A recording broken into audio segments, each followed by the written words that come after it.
आज मैं बात करने वाला हूँ एक ऐसे टॉपिक के ऊपर जिसके ऊपर काफी कम लोगों ने ध्यान दिया है कि आखिर क्या है बुकानियर का असली क्राइम, जिसके बारे में सेटन बात कर रहा था। जहाँ मैं तुम्हें ये तक बताऊंगा कि कैसे बस एक छोटी सी लाइन पास्ट के जॉय बॉय की real identity, white century, D clan के मेंबर्स और यहाँ तक कि नेफर्टारी डी लिली से भी रिलेट करती है, जिसके बारे में हमने कुछ चैप्टर्स पहले ही देखा था।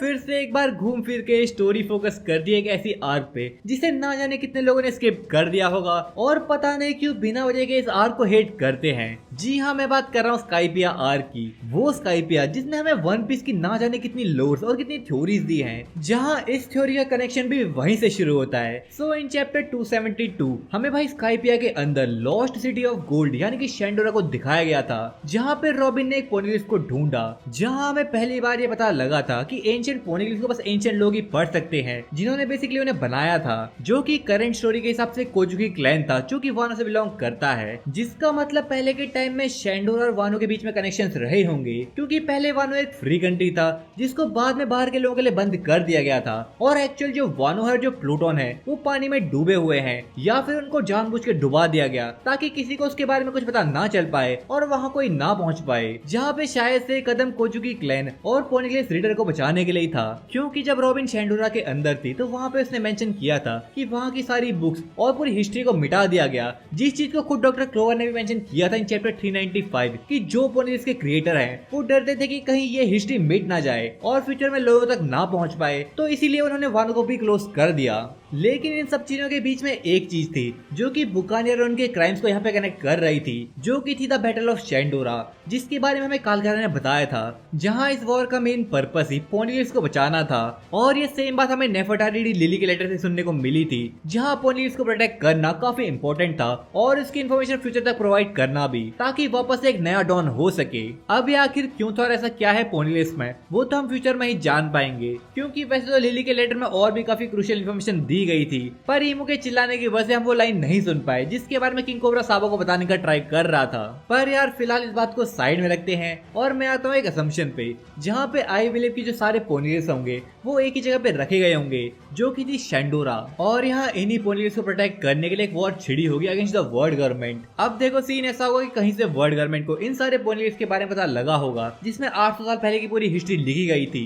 और वो इसे जल्द से जल्द तबाह करना चाहते होंगे। लेकिन नेफर्टारी डी लिली भी 20 एलाइड किंगडम की मेंबर में से एक थी, सो मे बी वो एक जासूस रही होगी, जिसे ये पता लगते ही वर्ल्ड गवर्नमेंट ऐसा करने वाली है, वो यहाँ पे एलाइड किंगडम की फोर्स छोड़ के निकल गई होगी ये सारी इन्फॉर्मेशन डी मेंबर्स तक पहुंचाने के लिए और उनके सारे साथियों तक इन्फॉर्मेशन देने के लिए, जो कि प्रोबेबली वानो के लोग, शैंडोरा के लोग यानी कि विंग्ड रेसेस, और मे भी फिशमैन आइलैंड के लोग हो सकते हैं, और एक लास्ट रेस रही होगी जो कि इन सारे पोनीग्लिफ की रक्षा कर रही होगी, जो कि और कोई नहीं बल्कि बुकानियर ट्राइब होगा। जहाँ पे बैटल ऑफ शैंडोरा व्हाइट सेंचुरी का एक आखिरी इवेंट रहा होगा, जहाँ पे जॉय बॉय के जाने के बाद भी उसके अलायंस के जो लोग थे उसकी विल को प्रोटेक्ट कर रहे थे। और भाई यहाँ पे मैंने बुकानियर ट्राइब को इसलिए मेंशन किया क्योंकि इन चैप्टर 268 जब भाई रॉबिन पूरे शैंडोरा का एक्सप्लोर कर रही थी, तब हमने कुछ स्टैचूज देखे थे जिनका काइंड ऑफ जाइंट फेस था, जो कि स्काइपिया के विंग ट्राइब जैसे तो बिल्कुल नहीं लग रहे थे। और अगर ये पूरा सीन सच है तो मे भी जो बैटल ऑफ शैंडोरा थी वहीं पे सारे पोनीग्लिफ को स्कैटर किया गया होगा। लेकिन भाई जो बुकानियर ट्राइब की रहने की लोकेशन थी वो शैंडोरा ना होके बल्कि कहीं और होगी,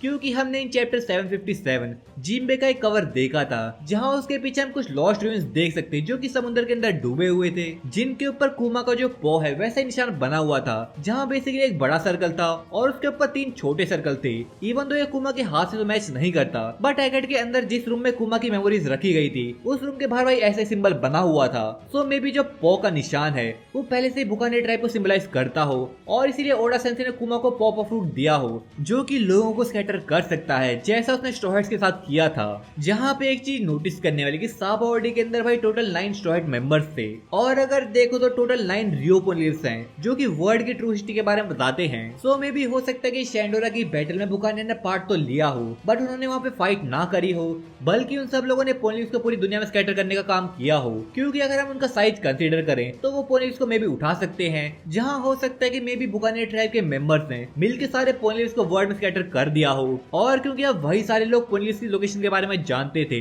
तो इस शैंडोरा की बैटल को खत्म करके वर्ल्ड गवर्नमेंट भाई बुकानियर ट्राइब के पीछे पड़ी हो, ताकि वो पोनीग्लिफ्स की लोकेशन के बारे में जान सके। और शायद पोनीग्लिफ्स को बुकानियर ट्राइब ने शिप्स बिल्ड करके इधर उधर पहुंचाया होगा, जिसकी वजह से वो लोग फर्स्ट नॉन पायरेट्स बने होंगे वन पीस के अंदर। लेकिन क्योंकि हमें पता है कि आज तक हाथ तो वर्ल्ड गवर्नमेंट के घंटा कुछ नहीं लगा, तो इसी की वजह से उन लोगों ने बुकानियर ट्राइब को खत्म कर दिया हो, क्योंकि एट द एंड हाथ उन्हीं लोगों का था इस पूरे सीन में। और हो सकता है कि जॉय भाई भी बुकानियर ट्राइब से बिलोंग करता हो, क्योंकि काफी बार हमने पास जॉय भाई के जाइंट होने की थ्योरी सुनी है, जिसको वो जाइंट स्ट्रॉ है जो कि मैं जो इसके अंदर रखी है वो भी जस्टिफाई करती है। और शायद इसी चीज की वजह से करंट स्टोरी के अंदर जो कुमा है उसको नीका से काफी अटैच दिखाया गया है, जितना आज तक हमने किसी ट्राइब और किसी मेंबर को नहीं देखा। और क्योंकि ये तो रिवील कर ही दिया कि बुकानियर के अंदर जाइंट्स का ब्लड होता है, जिसकी वजह से उनका साइज काफी बड़ा था, तो जॉय भाई के बुकानियर ट्राइब से बिलोंग करने की पॉसिबिलिटी और भी बढ़ जाती है। यानी कि बुकानियर ट्राइब वो ट्राइब है जिसने विल ऑफ डी को जिंदा रखा, और शायद इसी हेट्रेड और इन्हीं कांड की वजह से सैटर्न ने कुमा की ट्राइब को सिंफुल ट्राइब कहा है। तो भाई आज की वीडियो में इतना ही। अगर आपको वीडियो पसंद है तो वीडियो को लाइक कर दो, आप चैनल को सब्सक्राइब भी कर सकते हो। मिलता हूँ आपको अगली वीडियो में, तब तक के लिए सायोनारा।